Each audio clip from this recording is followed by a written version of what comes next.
ਧੰਨ ਵਾਹਿਗੁਰੂ ਸਾਹਿਬ ਜੀਓ।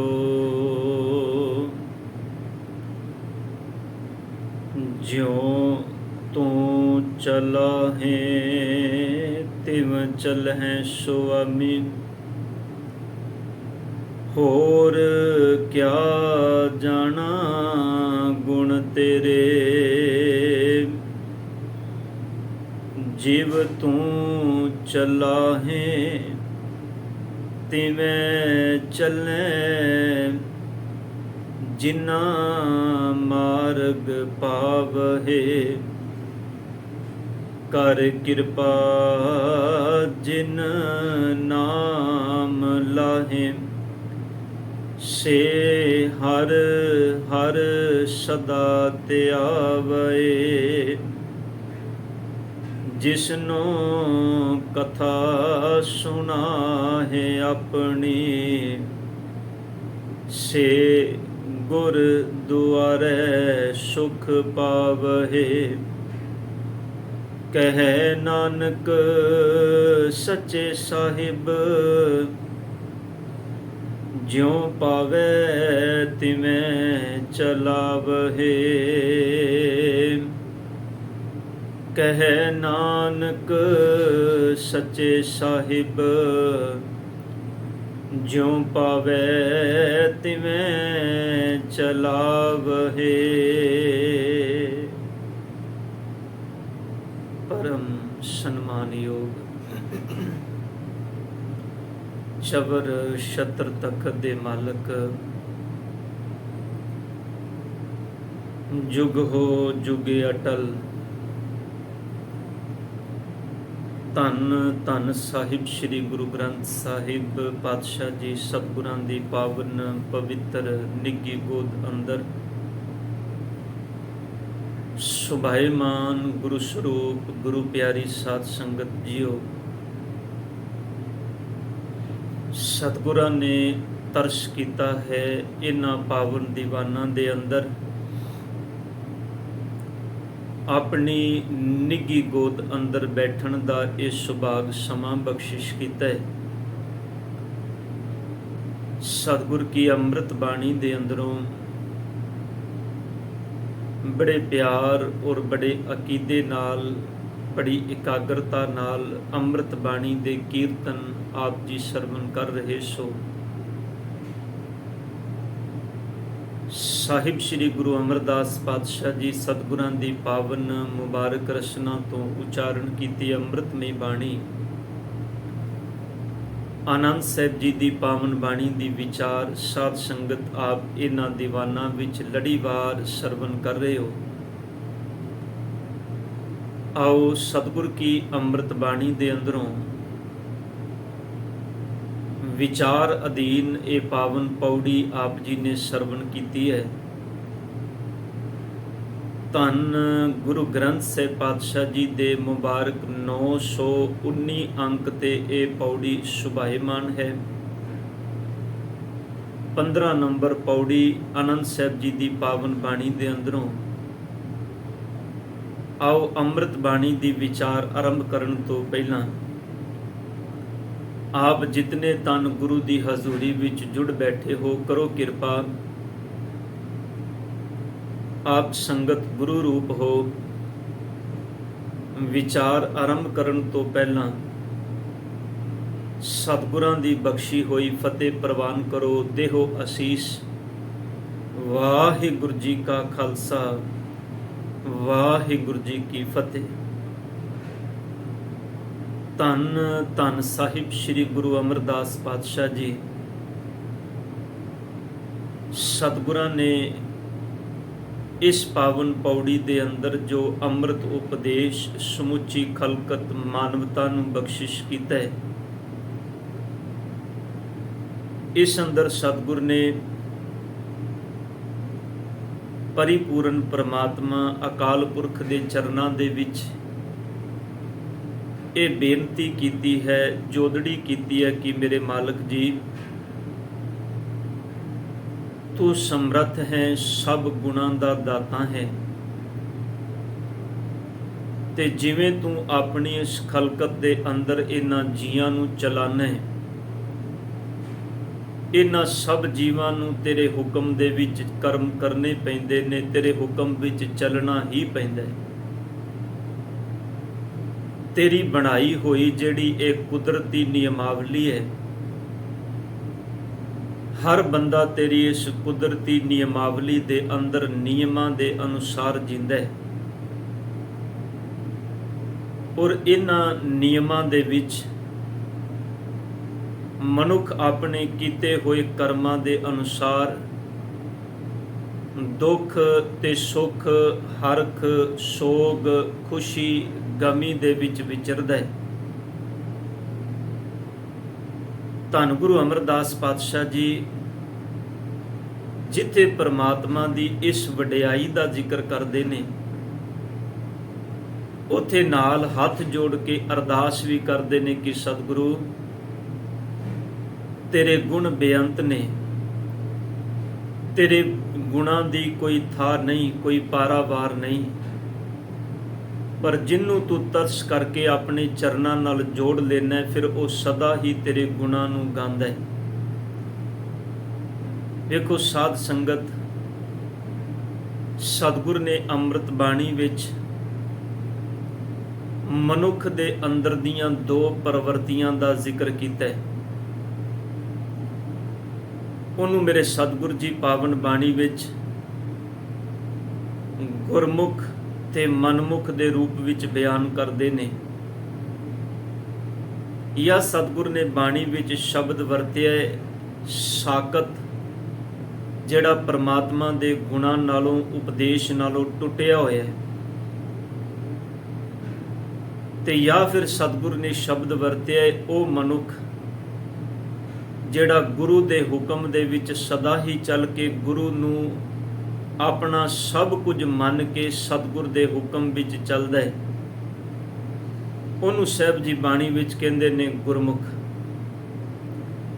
ਵੈਸੇ ਇਹਨਾਂ ਦੋ ਸ਼ਬਦਾਂ ਦੇ ਅਰਥ ਬੜੇ ਪਿਆਰੇ ਨੇ, ਔਰ ਉਹ ਆਪਾਂ ਬਹੁਤ ਵਾਰੀ ਪਹਿਲੋਂ ਵੀ ਸਾਂਝੇ ਕੀਤੇ ਨੇ। ਜਦੋਂ ਕੋਈ ਗੁਰੂ ਦੀ ਸਿੱਖਿਆ ਨੂੰ ਜੀਵਨ ਵਿੱਚ ਮੁੱਖ ਰੱਖ ਕੇ ਜੀਵਨ ਜਿਉਂਦਾ ਹੈ, ਉਹਦੇ ਜੀਵਨ ਦੇ ਹਰ ਕਰਮ ਦੇ ਵਿੱਚੋਂ ਗੁਰੂ ਦੀ ਸਿੱਖਿਆ ਝਲਕਦੀ ਹੈ। ਉਸ ਮਨੁੱਖ ਨੂੰ ਕਿਹਾ ਹੈ ਸਤਿਗੁਰ ਨੇ ਬਾਣੀ ਵਿੱਚ ਗੁਰਮੁਖ। ਤੇ ਜਦੋਂ ਕੋਈ ਮਨੁੱਖ ਮਨਮੁਖਤਾਈ ਅੰਦਰ ਆਪਣੇ ਮਨ ਨੂੰ ਮੁੱਖ ਰੱਖ ਕੇ ਚੱਲਦਾ ਹੈ, ਕਿਉਂਕਿ ਮਨ ਸੰਸਾਰ ਦਾ ਪ੍ਰਭਾਵ ਕਬੂਲਦਾ ਹੈ, ਮਨ ਨੇ ਉਹ ਕੁਝ ਕਬੂਲਣਾ ਹੈ ਜੋ ਕੁਝ ਸੰਸਾਰ ਅੰਦਰ ਹੈ, ਤੇ ਉਸ ਨੂੰ ਕਬੂਲ ਕੇ ਮਨ ਨੇ ਸਰੀਰ ਨੂੰ ਉਹ ਕਰਮ ਕਰਨ ਦੇ ਲਈ ਪ੍ਰੇਰਨਾ ਦੇਣੀ ਹੈ। ਵੇਖੋ, ਮੈਂ ਇਸ ਚੀਜ਼ ਨੂੰ ਇਸ ਢੰਗ ਨਾਲ ਸਮਝਣ ਦਾ ਯਤਨ ਕਰਨਾ ਤੇ ਆਪ ਸੰਗਤ ਦੇ ਚਰਨਾਂ ਵਿੱਚ ਬੇਨਤੀ ਕਰਨਾ। ਇੱਥੇ ਸਤਿਗੁਰ ਨੇ ਸ਼ਬਦ ਵਰਤਿਆ, ਜਿਉ ਤੂੰ ਚਲਾਹੇ ਤਿਵ ਚੱਲੈ ਸੁਆਮੀ, ਕਿ ਹੇ ਮੇਰੇ ਮਾਲਕ ਜੀ, ਜਿਵੇਂ ਤੂੰ ਚਲਾਨਾ ਹੈ, ਅਸੀਂ ਜੀਵ ਉਸ ਢੰਗ ਨਾਲ ਸੰਸਾਰ ਵਿੱਚ ਚੱਲਦੇ ਹਾਂ। ਚੱਲਣ ਦਾ ਭਾਵ ਹੈ ਤੁਰਦੇ ਹਾਂ ਜਾਂ ਕਰਮ ਕਰਦੇ ਹਾਂ। ਭਾਵ ਇਹ ਹੈ ਵੀ ਤੂੰ ਆਪਣੀ ਬਣਾਈ ਕੁਦਰਤ ਦਾ ਇੱਕ ਨਿਯਮ ਬਣਾਇਆ ਹੈ। ਸਾਹਿਬ ਦੀ ਪਾਵਨ ਬਾਣੀ ਵਿੱਚ ਇੱਕ ਸ਼ਬਦ ਤੁਸੀਂ ਪੜ੍ਹਦੇ ਹੋ, ਗੁਰੂ ਨਾਨਕ ਪਾਤਸ਼ਾਹ ਕਹਿੰਦੇ ਨੇ, ਇਹ ਸੰਸਾਰ, ਇਹ ਜਗਤ ਮਾਨੋ ਇੱਕ ਬਹੁਤ ਵੱਡਾ ਰੁੱਖ ਹੈ, ਤੇ ਇਸ ਰੁੱਖ ਤੇ ਉਸ ਕਰਤੇ ਕਰਤਾਰ ਪਰਮਾਤਮਾ ਨੇ ਦੋ ਤਰ੍ਹਾਂ ਦੇ ਫਲ ਲਾਏ ਹੋਏ ਨੇ। ਇੱਕ ਫਲ ਉਹ ਨੇ ਜਿਹੜੇ ਅੰਮ੍ਰਿਤ ਰੂਪ ਨੇ, ਦੂਜੇ ਫਲ ਉਹ ਨੇ ਜਿਹੜੇ ਜ਼ਹਿਰ ਰੂਪ ਨੇ ਜਾਂ ਜਿਹੜੇ ਵਿਖਿਆ ਰੂਪ ਨੇ।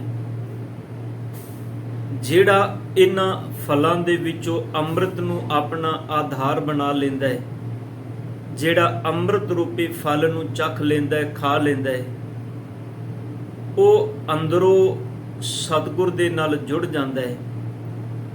ਉਹ ਪ੍ਰਮਾਤਮਾ ਦੀ ਨਿਯਮਾਵਲੀ ਦੇ ਵਿੱਚ ਸਹਿਜੇ ਹੀ ਜੀਵਨ ਜਿਉਣਾ ਸ਼ੁਰੂ ਕਰ ਦਿੰਦਾ ਹੈ। ਉਹਨੂੰ ਕੁਝ ਮਿਲਦਾ ਹੈ ਤੇ ਆਪਣੇ ਮਾਲਕ ਦਾ ਸ਼ੁਕਰ ਕਰਦਾ ਹੈ। ਤੇ ਜਦੋਂ ਉਹਦੇ ਜੀਵਨ ਦੇ ਵਿੱਚ ਕੋਈ ਐਸਾ ਸਮਾਂ ਬਣਦਾ ਹੈ ਜਿਹਨੂੰ ਅਸੀਂ ਅੱਤ ਦੇ ਪੀੜਾ ਦਾ ਸਮਾਂ ਜਾਂ ਦੁੱਖ ਦਾ ਸਮਾਂ ਕਹਿੰਦੇ ਹਾਂ, ਉਹ ਉਹਨਾਂ ਘੜੀਆਂ ਵਿੱਚ ਵੀ ਆਪਣੇ ਮਾਲਕ ਦੇ ਚਰਨਾਂ ਵਿੱਚ ਆਪਣੇ ਸਤਿਗੁਰ ਦੇ ਉਪਦੇਸ਼ ਦੀ ਓਟ ਲੈ ਕੇ ਥਿਰ ਰਹਿੰਦਾ ਹੈ, ਅਡੋਲ ਰਹਿੰਦਾ ਹੈ। ਤੇ ਦੂਸਰਾ ਉਹ ਮਨੁੱਖ ਹੈ ਜਿਨੇ ਇਸੇ ਰੁੱਖ ਤੇ ਲੱਗੇ ਹੋਏ ਜ਼ਹਿਰ ਰੂਪੀ ਫਲ ਨੂੰ ਆਪਣਾ ਆਧਾਰ, ਆਪਣਾ ਆਹਾਰ ਬਣਾਇਆ ਹੈ। ਉਹਨੂੰ ਜਦੋਂ ਕੁਝ ਮਿਲਦਾ ਹੈ ਤੇ ਉਹ ਆਪਣੀ ਵਡਿਆਈ ਕਰਦਾ ਹੈ, ਤੇ ਜਦੋਂ ਉਹਦੇ ਕੋਲੋਂ ਕੁਝ ਚਲਾ ਜਾਏ, ਕੋਈ ਦੁੱਖ ਜਾਂ ਕੋਈ ਪੀੜਾ ਦਾ ਸਮਾਂ ਆਏ, ਫਿਰ ਉਹ ਦੋਸ਼ ਪਰਮਾਤਮਾ ਨੂੰ ਦਿੰਦਾ ਹੈ। ਧਿਆਨ ਦੇਣਾ, ਜਿਹੜੇ ਬਚਨ ਸਤਿਗੁਰੂ ਗੁਰੂ ਅਮਰਦਾਸ ਜੀ ਨੇ ਬਖਸ਼ਿਸ਼ ਕੀਤੇ ਨੇ, ਮੈਂ ਫਿਰ ਬੇਨਤੀ ਕਰਦਿਆਂ ਇਹਨੂੰ ਸਮਝਣ ਦੇ ਲਈ ਇੱਕ ਛੋਟੀ ਜਿਹੀ ਉਦਾਹਰਨ, ਤਾਂ ਕਿ ਗੱਲ ਸਾਨੂੰ ਛੇਤੀ ਤੇ ਸਹਿਜੇ ਪਕੜ ਵਿੱਚ ਆ ਜਾਏ। ਇੱਕ ਰੁੱਖ, ਬਹੁਤ ਵਿਸ਼ਾਲ ਰੁੱਖ ਧਰਤੀ ਤੇ ਖੜਾ ਹੈ। ਇੱਕ ਮਨੁੱਖ ਸਫ਼ਰ ਤੈਅ ਕਰਦਿਆਂ ਕਰਦਿਆਂ ਅੱਤ ਦੀ ਗਰਮੀ ਤੇ ਗਰਮੀ ਦੇ ਅੰਦਰ ਉਸ ਰੁੱਖ ਦੀ ਛਾਂ ਦੇ ਥੱਲੇ ਆ ਕੇ ਬਹਿ ਜਾਂਦਾ ਹੈ। ਵੈਸੇ ਸਾਧ ਸੰਗਤ, ਮੈਂ ਅਕਸਰ ਬਾਣੀ ਦੀ ਵਿਚਾਰ ਕਰਦਿਆਂ ਇਹ ਬੇਨਤੀਆਂ ਜ਼ਰੂਰ ਸੰਗਤ ਦੇ ਚਰਨਾਂ ਵਿੱਚ ਕਰਨਾ ਕਿ ਰੁੱਖ ਲਾਣਾ ਅਸੀਂ ਕੋਈ ਵੀ ਨਹੀਂ ਚਾਹੁੰਦੇ, ਪਰ ਰੁੱਖ ਦੀ ਛਾਂ ਵਿੱਚ ਅਸੀਂ ਸਾਰੇ ਬੈਠਣਾ ਚਾਹੁੰਦੇ ਹਾਂ। ਅੱਤ ਦੀ ਗਰਮੀ ਹੋਵੇ, ਅਸੀਂ ਆਪਣੀ ਗੱਡੀ ਵੀ ਪਾਰਕ ਕਰਨੀ ਹੋਵੇ ਨਾ, ਤੇ ਅਸੀਂ ਰੁੱਖ ਦੀ ਛਾਂ ਲੱਭਦੇ ਹਾਂ ਵੀ ਕਿੱਥੇ ਆਪਣੀ ਗੱਡੀ ਪਾਰਕ ਕਰੀਏ। ਰੁੱਖ ਦੇ ਥੱਲੇ ਹਰ ਕੋਈ ਬੈਠਣਾ ਚਾਹੁੰਦਾ ਹੈ, ਪਰ ਸੱਚ ਇਹ ਹੈ ਵੀ ਰੁੱਖ ਲਾਣਾ ਅੱਜ ਸਾਡੇ ਵਿੱਚੋਂ ਕੋਈ ਵੀ ਨਹੀਂ ਚਾਹੁੰਦਾ। ਖੈਰ, ਇਹ ਪ੍ਰਮਾਤਮਾ ਦੀ ਕੁਦਰਤ ਹੈ, ਜਿਹੋ ਜਿਹਾ ਬੀਜਾਂਗੇ ਉਹੋ ਜਿਹਾ ਸਾਨੂੰ ਮਿਲਣਾ ਹੈ ਤੇ ਮਿਲ ਰਿਹਾ ਹੈ। ਇਹੀ ਕਾਰਨ ਹੈ ਵੀ ਅੱਜ ਸਿਆਣੇ ਦਾਨੇ ਸੱਜਣ ਬੜੀ ਚਿੰਤਾ ਤੁਰਨੇ ਸੰਸਾਰ ਦੇ ਇਸ ਵਾਤਾਵਰਨ ਨੂੰ ਲੈ ਕੇ। ਖੈਰ, ਮੈਂ ਬਚਨਾਂ ਵੱਲ ਪਰਤਾਂ। ਬੜਾ ਵਿਸ਼ਾਲ ਰੁੱਖ ਹੈ ਤੇ ਉਸ ਰੁੱਖ ਦੇ ਥੱਲੇ ਇੱਕ ਇਨਸਾਨ ਆ ਕੇ ਬੈਠਾ ਹੈ। ਉਹ ਜਦੋਂ ਰੁੱਖ ਦੇ ਥੱਲੇ ਬੈਠਾ ਹੈ, ਠੰਡੀ ਛਾਂ ਮਾਣਦਾ ਪਿਆ, ਹਵਾ ਬੜੀ ਸੋਹਣੀ ਚੱਲਦੀ ਪਈ ਹੈ। ਹਵਾ ਚੱਲਦੀ ਤੇ ਉਸ ਰੁੱਖ ਦੇ ਪੱਤੇ ਆਪਸ ਦੇ ਵਿੱਚ ਟਕਰਾਉਂਦੇ ਨੇ। ਆਪਾਂ ਵੇਖਦੇ ਹਾਂ, ਜਦੋਂ ਰੁੱਖ ਦੇ ਪੱਤੇ ਆਪਸ ਵਿੱਚ ਟਕਰਾਉਣ ਤੇ ਉਹਨਾਂ ਵਿੱਚੋਂ ਇੱਕ ਸਾਊਂਡ ਪੈਦਾ ਹੁੰਦਾ ਹੈ, ਇੱਕ ਆਵਾਜ਼ ਪੈਦਾ ਹੁੰਦੀ ਹੈ। ਉਸ ਬੰਦੇ ਨੂੰ ਸੁਰਾਂ ਦਾ ਗਿਆਨ ਸੀ। ਉਹ ਬੰਦਾ ਜਦੋਂ ਆਪਸ ਵਿੱਚ ਪੱਤੇ ਟਕਰਾਉਂਦੇ ਨੇ, ਉਹਦੇ ਵਿੱਚੋਂ ਜਿਹੜਾ ਸਾਊਂਡ, ਜਿਹੜੀ ਆਵਾਜ਼ ਨਿਕਲਦੀ ਹੈ, ਉਹ ਉਸ ਆਵਾਜ਼ ਨੂੰ ਸੁਣ ਕੇ ਮੰਤਰ ਮੁਗਧ ਹੋ ਜਾਂਦਾ ਹੈ। ਬਹੁਤ ਪਿਆਰ ਨਾਲ ਉਸ ਆਵਾਜ਼ ਨੂੰ ਸੁਣਦਾ ਹੈ ਤੇ ਉਹਦਾ ਮਨ ਜਿਵੇਂ ਜਿਵੇਂ ਉਹ ਆਵਾਜ਼, ਉਹ ਸਾਊਂਡ ਨੂੰ ਸੁਣਦਾ ਹੈ, ਉਹਦਾ ਮਨ ਝੂਮਦਾ, ਉਹਦਾ ਸਿਰ ਝੂਮਦਾ ਹੈ ਤੇ ਉਹ ਕਹਿੰਦਾ, ਵਾਹ ਮੇਰਿਆ ਰੱਬਾ, ਸੰਗੀਤ ਸਿਰਫ ਕਿਸੇ ਹਾਰਮੋਨੀਅਮ ਦੇ ਅੰਦਰ ਜਾਂ ਕਿਸੇ ਤੰਤੀ ਸਾਜ਼ ਦੇ ਅੰਦਰ ਹੀ ਨਹੀਂ, ਸਤਿਗੁਰ ਤੂੰ ਤੇ ਇਸ ਰੁੱਖ ਦੇ ਅੰਦਰ ਵੀ ਸੰਗੀਤ ਪੈਦਾ ਕੀਤਾ ਹੈ। ਤੇਰੇ ਤੇ ਇਸ ਰੁੱਖ ਦੇ ਪੱਤੇ ਵੀ ਆਪਸ ਵਿੱਚ ਟਕਰਾਉਂਦੇ ਨੇ ਤੇ ਉਹਦੇ ਵਿੱਚੋਂ ਵੀ ਸੰਗੀਤ ਪੈਦਾ ਹੋ ਰਿਹਾ ਹੈ। ਇੰਨੇ ਨੂੰ ਉਸੇ ਰੁੱਖ ਦੇ ਥੱਲੇ ਇੱਕ ਹੋਰ ਇਨਸਾਨ ਆ ਕੇ ਬੈਠ ਜਾਂਦਾ ਹੈ। ਇਹ ਇਨਸਾਨ ਘਰੋਂ ਬਹੁਤ ਦੁਖੀ ਹੈ। ਅੱਜ ਆਪਣੇ ਪਰਿਵਾਰ ਨਾਲ, ਆਪਣੇ ਘਰ ਵਾਲਿਆਂ ਨਾਲ, ਆਪਣੀ ਪਤਨੀ ਨਾਲ, ਬੱਚਿਆਂ ਨਾਲ ਲੜ ਕੇ ਆਇਆ। ਇਹਨੇ ਰੁੱਖ ਦੀ ਛਾਂ ਵੇਖੀ ਤੇ ਆ ਕੇ 2 ਘੜੀ ਰੁੱਖ ਦੇ ਥੱਲੇ ਬਹਿ ਗਿਆ। ਹਵਾ ਚੱਲਦੀ ਏ, ਰੁੱਖ ਦੇ ਪੱਤੇ ਆਪਸ ਵਿੱਚ ਟਕਰਾਉਂਦੇ ਨੇ। ਹੁਣ ਜਦੋਂ ਰੁੱਖ ਦੇ ਪੱਤੇ ਆਪਸ ਵਿੱਚ ਟਕਰਾਉਂਦੇ ਨੇ, ਉਹ ਜਿਹੜੀ ਸਾਊਂਡ, ਆਵਾਜ਼ ਇਹਦੇ ਕੰਨਾਂ ਵਿੱਚ ਪੈਂਦੀ ਏ ਤੇ ਇਹ ਪਰਮਾਤਮਾ ਨੂੰ ਮੁਖਾਤਬ ਹੋ ਕੇ ਕਹਿੰਦਾ, ਵਾਹ ਮੇਰਿਆ ਰੱਬਾ, ਕੈਸੀ ਕੁਦਰਤ ਤੂੰ ਬਣਾਈ ਏ। ਨਾ ਘਰ ਵਿੱਚ ਆਰਾਮ ਮਿਲਦਾ ਤੇ ਨਾ ਬਾਹਰ ਆਰਾਮ ਮਿਲਦਾ ਹੈ। ਘਰ ਜਾਣਾ ਤੇ ਘਰ ਦੇ ਲੜਨ ਲੱਗ ਪੈਂਦੇ ਨੇ। ਆ ਤੇਰੇ ਰੁੱਖ ਥੱਲੇ ਆ ਕੇ ਬੈਠਾਂ ਤੇ ਸਤਿਗੁਰ ਰੁੱਖ ਦੇ ਪੱਤੇ ਵੀ ਆਪਸ ਵਿੱਚ ਲੜੀ ਜਾਂਦੇ ਨੇ। ਦੱਸ ਇਹਨਾਂ ਨੇ ਕੀ ਵੰਡਣਾ ਹੈ ਆਪਸ ਵਿੱਚ? ਬੰਦੇ ਦੀ ਲੜਾਈ ਤੇ ਇਸ ਕਰਕੇ ਹੈ ਵੀ ਉਹਨੇ ਕੁਝ ਵੰਡਣਾ ਹੈ, ਉਹਨੂੰ ਕੋਈ ਲਾਲਚ ਹੈ। ਇਹ ਮੇਰੇ ਸਤਿਗੁਰ ਦੱਸ, ਇਹਨਾਂ ਪੱਤਿਆਂ ਦਾ ਵੀ ਕੋਈ ਲਾਲਚ ਹੈ? ਇਹਨਾਂ ਨੇ ਵੀ ਆਪਸ ਵਿੱਚ ਕੁਝ ਵੰਡਣਾ ਹੈ? ਇਹ ਕਿਉਂ ਲੜਦੇ ਪਏ ਨੇ? ਉਹ ਹੁਣ ਰੁੱਖ ਦੇ ਥੱਲੇ ਬੈਠਾ ਹੋਇਆ ਪਰਮਾਤਮਾ ਨੂੰ ਉਹਨਾਂ ਪੱਤਿਆਂ ਦੀ ਆਵਾਜ਼ ਸੁਣ ਕੇ ਵੀ ਅਲਾਮੇ ਦੇ ਰਿਹਾ। ਮੈਂ ਜਿਹੜੇ ਬਚਨ ਕਹਿਣਾ ਚਾਹਨਾ ਵੀ ਪ੍ਰਵਿਰਤੀ ਹੈ, ਹੁਣ ਸਤਿਗੁਰੂ ਗੁਰੂ ਅਮਰਦਾਸ ਪਾਤਸ਼ਾਹ ਜੀ ਇਸ ਪੌੜੀ ਅੰਦਰ ਕਹਿੰਦੇ ਨੇ, ਜਿਉਂ ਤੂੰ ਚਲਾਹੇ। ਧਿਆਨ ਦੇਣਾ ਸਾਧ ਸੰਗਤ, ਇੱਕ ਬਿਰਤੀ ਹੈ ਜਿਹੜਾ ਸ਼ੁਕਰ ਕਰ ਰਿਹਾ ਹੈ ਕਿ ਮੇਰੇ ਮਾਲਕ ਜੀ ਜਿਵੇਂ ਤੂੰ ਚਲਾਨਾ ਹੈ ਅਸੀਂ ਜੀਵ ਉਵੇਂ ਚੱਲਦੇ ਹਾਂ। ਵੇਖੋ ਗੁਰੂ ਰਾਮਦਾਸ ਸਾਹਿਬ ਜੀ ਦਾ ਇੱਕ ਬਚਨ ਤੁਸੀਂ ਪੜ੍ਹਦੇ ਹੁੰਦੇ ਹੋ ਬੈਰਾੜੀ ਰਾਗ ਵਿੱਚੋਂ। ਸਾਹਿਬ ਕਹਿੰਦੇ ਨੇ, ਹਰ ਜਨ ਰਾਮ ਨਾਮ ਗੁਣ ਗਾਵੇ। ਜਿਹੜਾ ਪ੍ਰਮਾਤਮਾ ਦਾ ਭਗਤ, ਰੱਬ ਦਾ ਸੇਵਕ ਹੈ, ਉਹ ਰੱਬ ਦੇ ਗੁਣ ਗਾਉਂਦਾ ਹੈ। ਅਗਲਾ ਬਚਨ ਬੜਾ ਸਮਝਣ ਯੋਗ ਹੈ, ਜੇ ਕੋਈ ਨਿੰਦ ਕਰੇ ਹਰ ਜਨ ਕੀ। ਹੁਣ ਜੇ ਕੋਈ ਉਸ ਭਗਤ, ਉਸ ਰੱਬ ਦੇ ਪਿਆਰੇ ਗੁਣ ਗਾਣ ਵਾਲੇ ਦੀ ਨਿੰਦਾ ਕਰੇ, ਧਿਆਨ ਦੇਣਾ ਨਿੰਦਾ ਬਹੁਤ ਵੱਡਾ ਅਵਗੁਣ ਹੈ। ਸਾਧ ਸੰਗਤ, ਜਿੰਨਾ ਹੋ ਸਕੇ ਸਾਨੂੰ ਨਿੰਦਾ ਦੀ ਪ੍ਰਵਿਰਤੀ ਤੋਂ ਬਚਣਾ ਚਾਹੀਦਾ ਹੈ। ਕਿਸੇ ਦੇ ਗੁਣ ਵੇਖ ਕੇ ਉਹਨਾਂ ਗੁਣਾਂ ਨੂੰ ਆਪਣੇ ਜੀਵਨ ਵਿੱਚ ਧਾਰਨ ਕਰੀਏ। ਹਾਂ, ਨਿੰਦਾ ਵਾਲੇ ਪਾਸੇ ਤੁਰ ਜਾਵਾਂਗੇ ਤੇ ਸੱਚ ਵਿੱਚ ਜੋ ਕੁਝ ਆਪਣੇ ਅੰਦਰ ਹੀ ਉਹਨੂੰ ਵੀ ਗਵਾ ਲਵਾਂਗੇ। ਸਾਹਿਬ ਜੀ ਤੇ ਬਾਣੀ ਵਿੱਚ ਕਹਿੰਦੇ ਨੇ, ਨਿੰਦਕ ਐਸੇ ਹੀ ਚਰ ਪਰੀਐ ਜੈਸੇ ਕਾਲਰ ਪੀਤ ਗਿਰੀਐ। ਪਾਤਸ਼ਾਹ ਕਹਿੰਦੇ ਨੇ, ਨਿੰਦਕ ਇੰਜ ਨਿੰਦਾ ਕਰਦਿਆਂ ਕਰਦਿਆਂ ਅੰਦਰੋਂ ਝੜ ਜਾਂਦਾ ਹੈ, ਅੰਦਰੋਂ ਖਾਲੀ ਹੋ ਜਾਂਦਾ ਹੈ।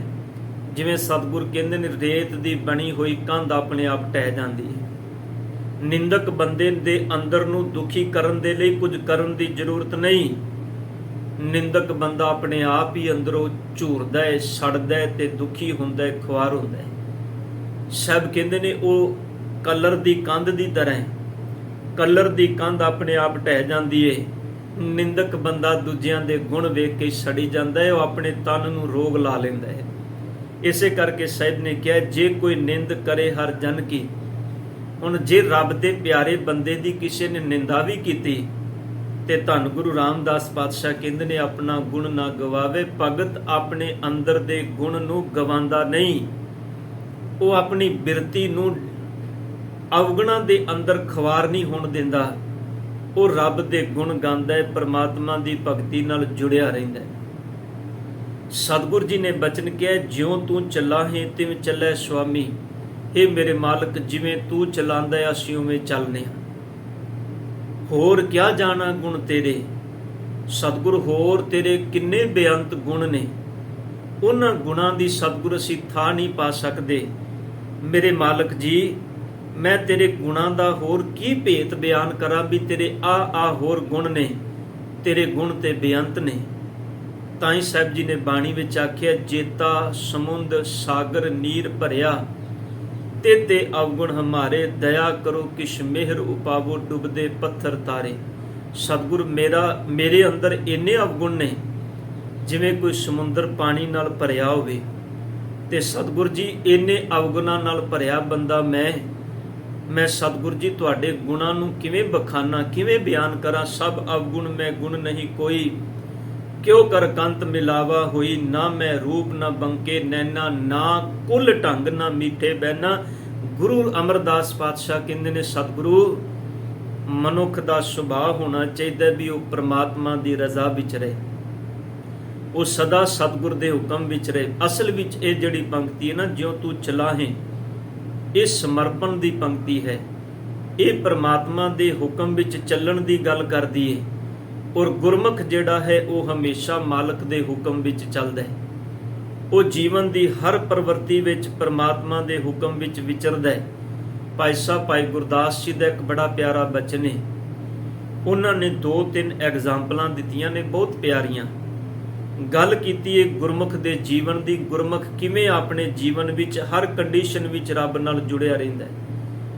ਉਹ ਕਹਿੰਦੇ ਨੇ, ਸਤਿਗੁਰ, ਇੱਕ ਸਮਾਂ ਹੁੰਦਾ ਹੈ, ਭਾਈ ਸਾਹਿਬ ਭਾਈ ਗੁਰਦਾਸ ਕਹਿੰਦੇ ਨੇ, ਰੁੱਖ ਦੇ ਉੱਤੇ ਅਨੇਕਾਂ ਸੋਹਣੇ ਸੋਹਣੇ ਪੱਤੇ, ਫੁੱਲ, ਫਲ ਸਭ ਕੁਝ ਹੁੰਦਾ ਹੈ। ਲੋਕ ਆਉਂਦੇ ਨੇ, ਉਸ ਰੁੱਖ ਦੇ ਥੱਲੇ ਬੈਠ ਕੇ ਛਾਂ ਮਾਣਦੇ ਨੇ, ਫਲ ਤੋੜ ਕੇ ਖਾਂਦੇ ਨੇ, ਸ਼ੁਕਰ ਕਰਦੇ ਨੇ ਪਰਮਾਤਮਾ ਦਾ, ਉਸ ਰੁੱਖ ਦੇ ਗੁਣ ਗਾਉਂਦੇ ਨੇ। ਤੇ ਭਾਈ ਸਾਹਿਬ ਭਾਈ ਗੁਰਦਾਸ ਜੀ ਕਹਿੰਦੇ ਨੇ, ਇੱਕ ਸਮਾਂ ਐਸਾ ਵੀ ਆਉਂਦਾ ਹੈ, ਉਸ ਫੁੱਲ ਦੇ, ਉਸ ਰੁੱਖ ਤੇ ਲੱਗੇ ਹੋਏ ਫਲ, ਫੁੱਲ, ਪੱਤੇ ਸਭ ਝੜ ਜਾਂਦੇ ਨੇ ਜਿੱਦਣ ਪਤਝੜ ਦੀ ਰੁੱਖ ਆਉਂਦੀ ਹੈ। ਪਰ ਸਤਿਗੁਰ ਪਾਤਸ਼ਾਹ ਜੀ ਕਹਿੰਦੇ ਨੇ, ਉਹ ਜਿਹੜਾ ਰੁੱਖ ਧਰਤੀ ਦੇ ਉੱਪਰ ਖੜਾ ਹੋਇਆ ਹੈ, ਉਹ ਇੱਕ ਸਮੇਂ ਫਲ, ਫੁੱਲ ਤੇ ਪੱਤਰਾਂ ਦੇ ਨਾਲ ਭਰਿਆ ਹੋਇਆ ਹੈ। ਇੱਕ ਸਮਾਂ ਐਸਾ ਵੀ ਆਉਂਦਾ ਵੀ ਉਹਦੇ ਉੱਤੇ ਨਾ ਫਲ ਨਾ ਫੁੱਲ ਨਾ ਪੱਤੇ ਨੇ, ਪਰ ਸਤਿਗੁਰ ਕਹਿੰਦੇ ਨੇ ਉਹ ਦੋਵਾਂ ਅਵਸਥਾਵਾਂ ਦੇ ਵਿੱਚ ਸਮਦ੍ਰਿਸ਼ਟ ਵਿੱਚ ਖੜਾ ਹੈ। ਐਸਾ ਨਹੀਂ ਹੈ ਵੀ ਜਦੋਂ ਪੱਤੇ ਝੜ ਗਏ ਤੇ ਉਹ ਰੁੱਖ ਆਖੇ ਵੀ ਬਸ ਹੁਣ ਮੇਰਾ ਸਭ ਕੁਝ ਖਤਮ ਹੋ ਗਿਆ। ਉਸ ਰੁੱਖ ਨੂੰ ਇੰਨਾ ਭਰੋਸਾ ਖੜੇ ਹੋਏ ਨੂੰ, ਹੁਣ ਪੱਤੇ ਝੜੇ ਨੇ, ਪਤਝੜ ਆਈ ਹੈ ਤੇ ਪਤਝੜ ਤੋਂ ਬਾਅਦ ਹੁਣ ਬਸੰਤ ਵੀ ਆਣੀ ਹੈ। ਉਸ ਰੁੱਖ ਨੂੰ ਪਤਾ ਹੈ। ਸਭ ਕਹਿੰਦੇ ਨੇ ਗੁਰਮੁਖ ਨੂੰ ਪਤਾ ਹੈ ਜੇ ਜੀਵਨ ਦੇ ਵਿੱਚ ਦੁੱਖ ਆਇਆ ਤੇ ਦੁੱਖ ਤੋਂ ਬਾਅਦ ਬਸੰਤ ਰੁੱਤ ਭਾਵ ਸੁੱਖ ਵੀ ਆਣੇ ਨੇ। ਇਸ ਕਰਕੇ ਉਹ ਹਰ ਕੰਡੀਸ਼ਨ ਵਿੱਚ ਪਰਮਾਤਮਾ ਦੀ ਰਜ਼ਾ ਵਿੱਚ ਰਹਿੰਦਾ ਹੈ। ਜਿਉ ਤੂੰ ਚਲਾਹੇ ਤਿਵ ਚੱਲੇ ਸੁਆਮੀ। ਫਿਰ ਭਾਈ ਸਾਹਿਬ ਭਾਈ ਗੁਰਦਾਸ ਜੀ ਕਹਿੰਦੇ ਨੇ ਵੇਖੋ ਨਦੀਆਂ ਪਾਣੀ ਨਾਲ ਭਰ ਕੇ ਬਹਿੰਦੀਆਂ ਨੇ। ਇੱਕ ਸਮਾਂ ਹੁੰਦਾ ਹੈ ਨਦੀ ਪਾਣੀ ਦੇ ਨਾਲ ਬਹਿ ਰਹੀ ਹੁੰਦੀ ਹੈ, ਲੋਕ ਉਸ ਨਦੀ ਦੇ ਕੰਢੇ ਤੇ ਆਉਂਦੇ ਨੇ, ਇਸ਼ਨਾਨ ਕਰਦੇ ਨੇ, ਕੋਈ ਕੁਝ ਕੰਮ ਕਰ ਰਿਹਾ ਹੈ, ਕੋਈ ਆਪਣੇ ਖੇਤਾਂ ਨੂੰ ਪਾਣੀ ਦੇ ਰਿਹਾ ਹੈ। ਪਰ ਪਾਤਸ਼ਾਹ ਜੀ ਕਹਿੰਦੇ ਨੇ ਇੱਕ ਸਮਾਂ ਐਸਾ ਵੀ ਆਉਂਦਾ ਹੈ ਉਹ ਨਦੀ ਦਾ ਪਾਣੀ ਸਮਾਨ ਬਹਿਣ ਵਾਲਾ ਪਾਣੀ, ਉਹਦੇ ਅੰਦਰ ਹੜ੍ਹ ਆ ਜਾਂਦਾ ਹੈ ਤੇ ਉਹ ਕਿੰਨਾ ਕੁਝ ਤਬਾਹ ਕਰ ਜਾਂਦਾ ਹੈ। ਸੱਚੇ ਪਾਤਸ਼ਾਹ ਜੀ ਕਹਿੰਦੇ ਨੇ ਦੇਖੋ ਜਿਹੜੀ ਨਦੀ ਕਦੀ ਸਮਾਨ ਬਹਿੰਦੀ ਹੈ, ਉਸ ਨਦੀ ਦੇ ਅੰਦਰ ਜਦੋਂ ਹੜ੍ਹ ਆ ਜਾਏ ਤੇ ਉਹ ਨਦੀ ਮਾਯੂਸ ਨਹੀਂ ਹੁੰਦੀ, ਮੈਂ ਹੁਣ ਸਭ ਕੁਝ ਖਤਮ ਕਰਨ ਦੇ ਤੁਲ ਗਈਆਂ, ਉਹਨੂੰ ਪਤਾ ਜੇ ਹੁਣ ਪ੍ਰਬਲ ਹੋ ਕੇ ਬਹਿ ਰਹੀਆਂ ਤਾਂ ਸਮਾਂ ਐਸਾ ਵੀ ਆਣਾ ਹੈ ਜਿਸ ਦਿਨ ਫਿਰ ਮੈਂ ਸ਼ਾਂਤ ਹੋਵਾਂਗੀ ਤੇ ਲੋਕ ਫਿਰ ਮੇਰੇ ਕੋਲ ਆਣਗੇ। ਭਾਈ ਸਾਹਿਬ ਭਾਈ ਗੁਰਦਾਸ ਜੀ ਕਹਿੰਦੇ ਨੇ ਇੱਕ ਸਮਾਂ ਐਸਾ ਹੁੰਦਾ ਵੀ ਹੀਰਾ ਪਾਟੀਆਂ ਹੋਈਆਂ ਗੋਦੜੀਆਂ ਦੇ ਅੰਦਰ ਲਪੇਟ ਕੇ ਸਾਂਭ ਕੇ ਰੱਖਿਆ ਹੁੰਦਾ ਹੈ, ਕੋਈ ਵੇਖ ਨਾ ਲਵੇ। ਤੇ ਇੱਕ ਸਮਾਂ ਐਸਾ ਵੀ ਆਉਂਦਾ ਹੈ ਉਸੇ ਹੀਰੇ ਨੂੰ ਬੜੇ ਸੋਹਣੇ ਤਰੀਕੇ ਨਾਲ ਤਰਾਸ਼ ਕੇ ਤੇ ਸੋਨੇ ਦੇ ਅੰਦਰ ਗਹਿਣਿਆਂ ਦੇ ਅੰਦਰ ਜੜ ਕੇ ਸ਼ੀਸ਼ੇ ਦੇ ਅੰਦਰ ਰੱਖ ਦਿੱਤਾ ਜਾਂਦਾ ਵੀ ਆਣ ਜਾਣ ਵਾਲੇ ਲੋਕ ਦੇਖਣ ਤੇ ਪ੍ਰਸੰਨ ਹੋਣ, ਖਰੀਦਣ। ਪਾਤਸ਼ਾਹ ਜੀ ਕਹਿੰਦੇ ਨੇ ਗੁਰਮੁਖ ਦਾ ਜੀਵਨ ਕੀ ਹੈ। ਭਾਈ ਸਾਹਿਬ ਭਾਈ ਗੁਰਦਾਸ ਕਹਿੰਦੇ ਨੇ ਜੈਸੇ ਇੱਕ ਸਮੇਂ द्रम सफल सपुत्र पुन, एक समय फूल फल पत्र गिर जात है, सरता सलल जैसे कब हूँ समान बह, कब हूँ अथा अत प्रबल दिखात है, एक समय जैसे ही हीरा होत जिरांबर में, जिरांबर कहते ने पाटियां हुई गोदड़ियां कपड़ा, एक समय कंचन जड़े जगमगात है, कहते ने तैसे गुरसिख राज कुआर जोगीशर है। इस तरह गुरसिख जड़ा ਜਦੋਂ ਆਪਣੇ ਪਰਿਵਾਰ ਵਿੱਚ ਵਿਚਰਦਾ ਹੈ ਤੇ ਪਰਿਵਾਰ ਵਿੱਚ ਵਿਚਰਦਿਆਂ ਆਪਣੇ ਪਰਿਵਾਰ ਦੀਆਂ ਜ਼ਰੂਰਤਾਂ ਨੂੰ ਪੂਰੀਆਂ ਕਰਦਿਆਂ ਕਰਤੇ ਨਾਲ ਜੁੜਿਆ ਰਹਿੰਦਾ ਹੈ। ਮਾਇਆ ਧਾਰੀ ਭਾਰੀ ਜੋਗ ਜੁਗਤ ਜੁਗਾਤ ਹੈ। ਜਦੋਂ ਪਰਮਾਤਮਾ ਦੇ ਨਾਮ ਨਾਲ ਜੁੜਦਾ ਹੈ ਤੇ ਫਿਰ ਸੱਚ ਵਿੱਚ ਜੋਗ ਨੂੰ ਕਮਾ ਕੇ ਪਰਮਾਤਮਾ ਦੇ ਗੁਣਾਂ ਨਾਲ ਜੁੜ ਜਾਂਦਾ ਹੈ। ਇੱਕ ਸਮੇਂ ਪਰਿਵਾਰ ਵਿੱਚ ਰਹਿੰਦਿਆਂ ਜ਼ਿੰਮੇਵਾਰੀਆਂ ਨਿਭਾ ਰਿਹਾ ਹੈ, ਦੂਜੇ ਸਮੇਂ ਆਪਣੇ ਮਾਲਕ ਨਾਲ ਜੁੜਿਆ ਹੋਇਆ ਪਰਮਾਤਮਾ ਦੇ ਹੁਕਮ ਨੂੰ ਸੱਤ ਕਰਕੇ ਮੰਨ ਕੇ ਜੋਗ ਕਮਾ ਰਿਹਾ। ਹੁਣ ਸਾਹਿਬ ਕਹਿੰਦੇ ਨੇ ਗੁਰਸਿੱਖ ਦਾ ਜੀਵਨ, ਤਾਂ ਹੀ ਸਾਹਿਬ ਕਹਿੰਦੇ ਨੇ ਜਿਉਂ ਤੂੰ ਚਲਾਹੇ ਤੇ ਵਿੱਚ ਚੱਲੇ ਸੁਆਮੀ। ਸਤਿਗੁਰ ਜਿਵੇਂ ਤੂੰ ਚਲਾਉਂਦਾ ਹੈ ਅਸੀਂ ਉਵੇਂ ਜੀਵਨ ਬਤੀਤ ਕਰਦੇ ਹਾਂ, ਭਾਵ ਅਸੀਂ ਜੀਵ ਉਸ ਢੰਗ ਨਾਲ ਜਿਉਂਦੇ ਹਾਂ ਕਿਉਂਕਿ ਤੇਰੀ ਕੁਦਰਤ ਤੇਰੇ ਬਣਾਏ ਨਿਯਮ ਅਨੁਸਾਰ ਚੱਲਦੀ, ਉਦੋਂ ਬਾਹਰ ਨਹੀਂ। ਮੈਂ ਬਹੁਤ ਵਾਰੀ ਬੇਨਤੀ ਕਰਨਾ ਸਾਧ ਸੰਗਤ, ਰੱਬ ਦੇ ਹੁਕਮ ਨੂੰ ਸਮਝਣਾ ਹੋਵੇ ਨਾ, ਅਸੀਂ ਸੰਸਾਰ ਵਿੱਚ ਬਣੇ ਹੋਏ ਨਿਯਮ ਨੂੰ, ਕਾਇਦੇ ਕਾਨੂੰਨ ਨੂੰ, ਲਾਅ ਨੂੰ ਸਮਝ ਲਈਏ। ਇਹ ਜਿਹੜੇ ਲਾਅ ਕਾਨੂੰਨ ਨੇ ਸਾਡੇ ਵਾਸਤੇ ਬਣੇ ਨੇ। ਮੁਹੰਮਦ ਇਕਬਾਲ ਦੇ ਬਹੁਤ ਪਿਆਰੇ ਬੋਲ ਨੇ, ਉਹ ਕਹਿੰਦਾ ਸੱਚ ਇਹ ਹੈ ਜੇ ਤੂੰ ਹਕੀਕਤ ਵਿੱਚ ਆਪਣੇ ਜੀਵਨ ਦੇ ਵਿੱਚ ਮੁਕਤੀ ਨੂੰ ਮੰਨਣਾ ਚਾਹੁੰਦਾ ਹੈ, ਫਰੀडम ਨੂੰ ਜੀਣਾ ਚਾਹੁੰਦਾ ਹੈ, ਤੇ ਕਹਿੰਦਾ ਫਿਰ ਜਿਹੜੀਆਂ ਪਾਬੰਦੀਆਂ ਨੇ ਉਹਨਾਂ ਵਿੱਚ ਪਾਬੰਦ ਹੋ ਕੇ ਰਹਿਣਾ ਸਿੱਖ ਲੈ। ਪਾਬੰਦੀਆਂ ਦੇ ਵਿੱਚ ਪਾਬੰਦ ਰਹੇਗਾ ਤੇ ਜੀਵਨ ਸੁਖੀ ਹੋਏਗਾ। ਜੇ ਪਾਬੰਦੀਆਂ ਨੂੰ ਤੂੰ ਸੱਚ ਵਿੱਚ ਦੁੱਖ ਸਮਝ ਬੈਠਾ, ਜੇ ਆਪਣੇ ਲਈ ਬੇੜੀਆਂ ਸਮਝ ਬੈਠਾ, ਫਿਰ ਤੂੰ ਜੀਵਨ ਦੇ ਵਿੱਚ ਕਦੇ ਸੁਖੀ ਨਹੀਂ ਹੋ ਸਕਦਾ। ਅਸਲ में ਉਹ ਕਹਿੰਦੇ ਨੇ, ਮੁਹੰਮਦ ਇਕਬਾਲ ਦੇ ਬੜੇ ਪਿਆਰੇ ਬੋਲ ਨੇ, ਉਹ ਕਹਿੰਦੇ ਨੇ ਅਸਲ में ਜੋ ਪਾਬੰदियों में पाबंद है वो ही आज़ाद है। ਉਹ ਬੰਦਾ ਆਜ਼ਾਦ ਹੈ ਜਿਹੜਾ ਪਾਬੰਦੀਆਂ ਵਿੱਚ ਵੀ ਪਾਬੰਦ ਰਹਿੰਦਾ ਹੈ। ਮੇਰੇ ਸਾਹਿਬ ਗੁਰੂ ਅਮਰਦਾਸ ਜੀ ਕਹਿੰਦੇ ਨੇ ਹੋਰ ਕਿਆ ਜਾਣਾ ਗੁਣ ਤੇਰੇ ਸਤਿਗੁਰੂ, ਤੇਰੇ ਗੁਣਾਂ ਦਾ ਭੇਤ ਅਸੀਂ ਕਿਵੇਂ ਲੱਖ ਸਕਨੇ ਆ, ਤੇਰੇ ਕਿੰਨੇ ਗੁਣ ਨੇ। ਪਾਤਸ਼ਾਹ ਕਹਿੰਦੇ ਨੇ ਜਿਵੇਂ ਤੂੰ ਚੱਲਾ ਹੈ ਤਿਵੇਂ ਚੱਲੇ, ਜਿਵੇਂ ਤੂੰ ਚਲਾਨਾ ਹੈ ਮੇਰੇ ਮਾਲਕ ਅਸੀਂ ਉਵੇਂ ਚੱਲਦੇ ਹਾਂ। ਚੱਲਣ ਦਾ ਭਾਵ ਮੈਂ ਫਿਰ ਬੇਨਤੀ ਕਰਦੇ ਹਾਂ, ਚੱਲਣ ਦਾ ਭਾਵ ਸਿਰਫ ਕਦਮਾਂ ਨਾਲ ਤੁਰਨਾ ਨਹੀਂ, ਸੁਰਤ ਕਰਕੇ ਚੱਲਣਾ ਹੈ। ਕਰਮ ਕਰਨਾ ਹੈ। ਜੋ ਅਸੀਂ ਫਿਜ਼ੀਕਲੀ ਕਿਰਿਆਵਾਂ ਕਰਨੇ ਆ, ਚੱਲਣ ਦਾ ਭਾਵ ਹੈ ਉਹ ਫਿਜ਼ੀਕਲੀ ਕਿਰਿਆਵਾਂ। ਪਾਤਸ਼ਾਹ ਜੀ ਕਹਿੰਦੇ ਨੇ ਤਿਵੇਂ ਚੱਲੇ ਜਿਨ੍ਹਾਂ ਮਾਰਗ ਪਾਵੇ ਸਤਿਗੁਰੇ ਕੋ ਨੇ, ਜਿਨ੍ਹਾਂ ਨੂੰ ਤੇਰੇ ਹੁਕਮ ਦੀ ਸਮਝ ਆ ਗਈ ਤੇ ਉਹ ਫਿਰ ਤੇਰੇ ਨਾਮ ਦਾ, ਗੁਣਾਂ ਦਾ, ਚੰਗਿਆਈਆਂ ਦਾ ਮਾਰਗ ਪੈ ਜਾਂਦੇ ਨੇ। ਉਹ ਚੰਗੇ ਮਾਰਗ ਨੂੰ ਚੂਜ਼ ਕਰ ਲੈਂਦੇ ਨੇ। ਉਹ ਹਰ ਚੀਜ਼ ਵਿੱਚ ਤੇਰੇ ਸ਼ੁਕਰ ਨੂੰ ਲੱਭ ਲੈਂਦੇ ਨੇ। ਤੇ ਸਤਿਗੁਰ ਕਹਿੰਦੇ ਨੇ ਇੱਕ ਉਹ ਨੇ ਜਿਹੜੇ ਸਭ ਕੁਝ ਹੁੰਦਿਆਂ ਵੀ ਪਰਮਾਤਮਾ ਤੇ ਸਾਰੀ ਜ਼ਿੰਦਗੀ ਗਿਲਾਈ ਕਰਦੇ ਨੇ। ਬਾਬਾ ਕਬੀਰ ਸਾਹਿਬ ਜੀ ਕਹਿੰਦੇ ਨੇ ਮੇਰੇ ਮਾਲਕ, ਅਸਲ ਵਿੱਚ ਸ਼ੁਕਰ ਵਿੱਚ ਜੀਣਾ ਕੀ ਹੈ। ਨਾ ਹਮ ਕੀਆ ਨਾ ਕਰਹਿੰਗੇ, ਨਾ ਕਰ ਸਕੇ ਸ਼ਰੀਰ, ਜੋ ਕਿਛ ਕੀਆ ਸੋ ਹਰ ਕੀਆ ਭਇਓ ਕਬੀਰ ਕਬੀਰ। ਕਿਸੇ ਨੇ ਪੁੱਛਿਆ ਕਬੀਰ ਜੀ ਤੁਸੀਂ ਤੇ ਬਹੁਤ ਬੁਲੰਦੀਆਂ ਤੇ ਪਹੁੰਚ ਗਏ, ਮਾਲਕ ਦੀ ਬੜੀ ਕਿਰਪਾ, ਨਾਮ ਨਾਲ ਜੁੜ ਕੇ ਬੜੀ ਉੱਚੀ ਆਤਮਿਕ ਅਵਸਥਾ ਦੇ ਮਾਲਕ। ਕਹਿੰਦੇ ਨਹੀਂ, ਕਬੀਰ ਸਾਹਿਬ ਕਹਿੰਦੇ ਨੇ ਨਾ ਮੈਂ ਕੀਤਾ ਨਾ ਮੈਂ ਕਰਨ ਜੋਗਾ, ਜੋ ਕੁਝ ਕੀਤਾ ਮੇਰੇ ਮਾਲਕ ਨੇ ਕੀਤਾ। ਸਾਹਿਬ ਜੀ ਬਖਸ਼ਿਸ਼ ਕਰਦੇ ਨੇ, ਕਹਿੰਦੇ ਨੇ ਕਰ ਕਿਰਪਾ ਜਿਨ ਨਾਮ ਲਾਹੇ। ਸਤਿਗੁਰ ਤੂੰ ਆਪਣੀ ਕਿਰਪਾ ਕਰਕੇ ਜਿਨ੍ਹਾਂ ਨੂੰ ਆਪਣੇ ਨਾਮ ਨਾਲ ਜੋੜ ਦੇਣਾ। ਹੁਣ ਇਹ ਕਿਰਪਾ ਕਿਸੇ ਵਿਸ਼ੇਸ਼ ਮਨੁੱਖ ਤੇ ਨਹੀਂ ਹੁੰਦੀ, ਇਹ ਸਭਨਾਂ ਦੇ ਉੱਪਰ ਇੱਕੋ ਬਰਾਬਰ ਹੈ। ਇਹਨੂੰ ਸਾਹਿਬ ਜੀ ਬਾਣੀ ਅੰਦਰ ਕਹਿੰਦੇ ਨੇ ਮੇਰੇ ਮਾਲਕ ਜੀ ਸਭਨਾਂ ਉੱਪਰ ਨਦਰ ਪ੍ਰਭ ਤੇਰੀ, ਕਿਸੇ ਥੋੜੀ ਕਿਸੇ ਹੈ ਕਨੇਰੀ। ਗੱਲ ਸਮਝ ਵਿੱਚ ਆਏ। ਧੰਨ ਗੁਰੂ ਨਾਨਕ ਪਾਤਸ਼ਾਹ ਜੀ ਕਰਤਾਰਪੁਰ ਸਾਹਿਬ ਜੀ ਧਰਤੀ ਤੇ ਰਾਤ ਨੂੰ ਸਭ ਆਰਾਮ ਕਰਦੇ ਪਏ ਨੇ ਤੇ ਸਤਿਗੁਰ ਜੀ ਉੱਠਦੇ ਨੇ ਤੇ ਅੱਧੀ ਕੁ ਰਾਤ ਦਾ ਸਮਾਂ ਲੰਘਿਆ ਤੇ ਸਤਿਗੁਰ ਬਾਬਾ ਬੁੱਢਾ ਜੀ ਨੂੰ ਆਵਾਜ਼ ਮਾਰਦੇ ਨੇ, ਬੁੱਢਾ ਜੀ ਜਰਾ ਬਾਹਰ ਵੇਖੋ ਤੇ ਸਹੀ ਰਾਤ ਕਿੰਨੀ ਲੰਘ ਗਈ ਏ। ਤੇ ਬਾਬਾ ਬੁੱਢਾ ਜੀ ਬਾਹਰ ਧਿਆਨ ਮਾਰਦੇ ਨੇ, ਆ ਕੇ ਗੁਰੂ ਸਾਹਿਬ ਦੀ ਸ਼ਰਨ ਵਿੱਚ ਕਹਿੰਦੇ ਨੇ ਸਤਿਗੁਰੂ ਤਾਰਿਆਂ ਨੂੰ ਵੇਖਿਆ, ਚੰਦਰਮਾ ਨੂੰ ਵੇਖਿਆ, ਪ੍ਰਤੀਤ ਹੁੰਦਾ ਵੀ ਅੱਧੀ ਕੁ ਰਾਤ ਲੰਘ ਗਈ ਏ। ਸਤਿਗੁਰ ਜੀ ਥੋੜੇ ਸਮੇਂ ਬਾਅਦ ਫਿਰ ਆਵਾਜ਼ ਮਾਰਦੇ ਨੇ। ਬਾਬਾ ਬੁੱਢਾ ਜੀ ਕਹਿੰਦੇ ਸਤਿਗੁਰ ਅਜੇ ਹੁਣੇ ਤੇ ਤੁਸੀਂ ਪੁੱਛਿਆ ਸੀ, ਅੱਧੀ ਕੁ ਰਾਤ ਨਾਲੋਂ ਐਵੇਂ 2 ਕੁ ਘੜੀਆਂ ਦਾ ਸਮਾਂ ਜ਼ਿਆਦਾ ਹੋ ਗਿਆ। ਫਿਰ ਪਾਤਸ਼ਾਹ ਜੀ ਜਦੋਂ ਤੀਜੀ ਵਾਰ ਬੁਲਾਉਂਦੇ ਨੇ, ਬਾਬਾ ਬੁੱਢਾ ਜੀ ਕਹਿੰਦੇ ਸਤਿਗੁਰੂ ਉਸ ਤੋਂ ਥੋੜਾ ਜਿਹਾ ਘੜੀ ਕੁ ਸਮਾਂ ਜ਼ਿਆਦਾ ਹੋਇਆ ਹੈ। ਉਸੇ ਵਕਤ ਸਤਿਗੁਰ ਜੀ ਭਾਈ ਲਹਿਣਾ ਨੂੰ ਬੁਲਾਉਂਦੇ ਨੇ, ਲਹਿਣਿਆ ਕਿੰਨੀ ਰਾਤ ਲੰਘ ਗਈ ਏ। ਤੇ ਭਾਈ ਲਹਿਣਾ ਜੀ ਹੱਥ ਜੋੜ ਕੇ ਖੜੇ ਹੋ ਜਾਂਦੇ ਨੇ, ਸਤਿਗੁਰੂ ਤੁਹਾਡੇ ਹੁਕਮ ਵਿੱਚ ਜਿੰਨੀ ਬੀਤ ਗਈ, ਤੁਹਾਡੀ ਰਜ਼ਾ ਵਿੱਚ ਜਿਹੜੀ ਰਹਿੰਦੀ ਏ ਸਤਿਗੁਰ ਜੀ ਤੁਹਾਡੇ ਭਾਣੇ ਵਿੱਚ। ਇਹ ਹੈ ਪ੍ਰਮਾਤਮਾ ਦੇ ਅੰਮ੍ਰਿਤ ਗੁਣਾਂ ਨੂੰ ਸਮਝਣ ਦਾ ਤਰੀਕਾ, ਨਜ਼ਰੀਆ, ਜੁਗਤ।